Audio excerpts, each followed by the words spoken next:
रचना रिमाल ज्यू र यस कार्यक्रममा उपस्थित सम्पूर्ण अतिथिज्यूहरू र यस विद्यालयका सम्पूर्ण प्यारा प्यारा विद्यार्थी भाइ बहिनीहरू र यहाँ उपस्थित सम्पूर्ण अभिभावकज्यूहरू र यस विद्यालयमा अध्ययनरत विद्यार्थी भाइ बहिनीहरू र यहाँ चाहिँ सम्पूर्ण यस विद्यालयमा अध्यापन गराइरहनुभएका सम्पूर्ण शिक्षक मित्रहरूमा स्वीकार्नुहोस् मेरो नमस्कार।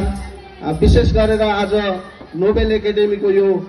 वार्षिक उत्सव कार्यक्रम मनाइरहँदा यस प्राङ्गणमा उपस्थित सम्पूर्ण अभिभावकज्यूहरूलाई, विद्यार्थी भाइ बहिनीहरूलाई र उपस्थित सम्पूर्ण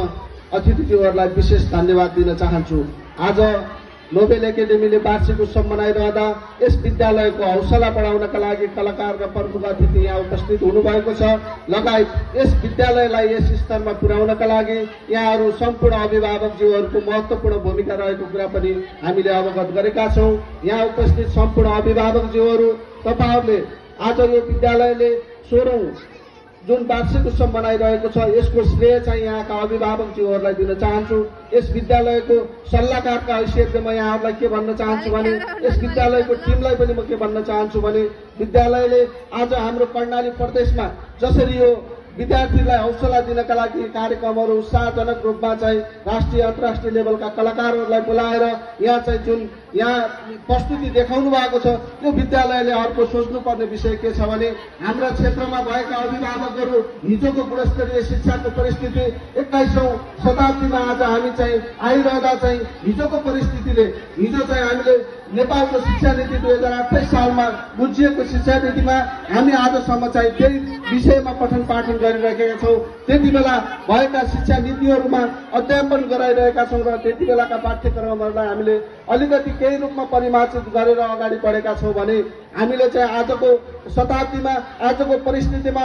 अन्तर्राष्ट्रिय लेभलमा जुन किसिमका अन्तर्राष्ट्रिय लेभलका शिक्षाहरू छन् अथवा चाहिँ अन्तर्राष्ट्रिय लेभलमा चाहिँ हाम्रा विद्यार्थी भाइ बहिनीहरूलाई प्रतिस्पर्धा गराउनु पर्ने जुन परिस्थिति छ त्यसमा रहेर चाहिँ यस विद्यालयमा अध्ययनरत विद्यार्थीहरूको अध्यापनमा ध्यान दिनेछ भन्ने कुरा म विश्वास गर्न चाहन्छु। आज भन्ने हो भने साँच्चीकै हाम्रो प्रदेश हामीले चाहिँ विकट छ भन्दै गर्दा आज हामीले यसै क्षेत्रबाट अन्तर्राष्ट्रिय लेभलमा चाहिँ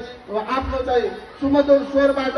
आफ्नो चाहिँ जुन स्वरबाट चाहिँ आफ्नो प्रस्तुतिबाट विश्वमा चिनिन सफल इप्सेल बहिनी जुन चाहिँ आफ्नो प्रस्तुति देखाउँदै चाहिँ यो कर्णालीको नाम राख्न सफल हुनुभएको छ। त्यस्तै विभिन्न विधामा चाहिँ हाम्रा विद्यालयमा भएका अध्ययनरत विद्यार्थी भाइ बहिनीहरू कसैले चाहिँ इन्जिनियर सेक्टर, कसैले पाइलट, कसैले चाहिँ यो देशको चाहिँ नेतृत्व हान्ने र कसैले चाहिँ यो समाजलाई परिवर्तन गर्नका लागि यो देशको अग्रणी भूमिकामा रहनका लागि यो देशको नेतृत्व गर्न चाहिँ यहाँबाट चाहिँ हाम्रा विद्यार्थी भाइ बहिनीहरू उत्पादन हुनेछन् भन्ने कुरा पनि विश्वास र शुभकामना दिन चाहन्छु। आदरणीय यहाँ उपस्थित अभिभावकज्यूहरू, हामी चाहिँ धैर्यता र सहनशीलताको एउटा पाटो हामी मानव जीवनमा भएको यो चाहिँ सृष्टिको नियम अनुसार चाहिँ हामीले चाहिँ जसरी यो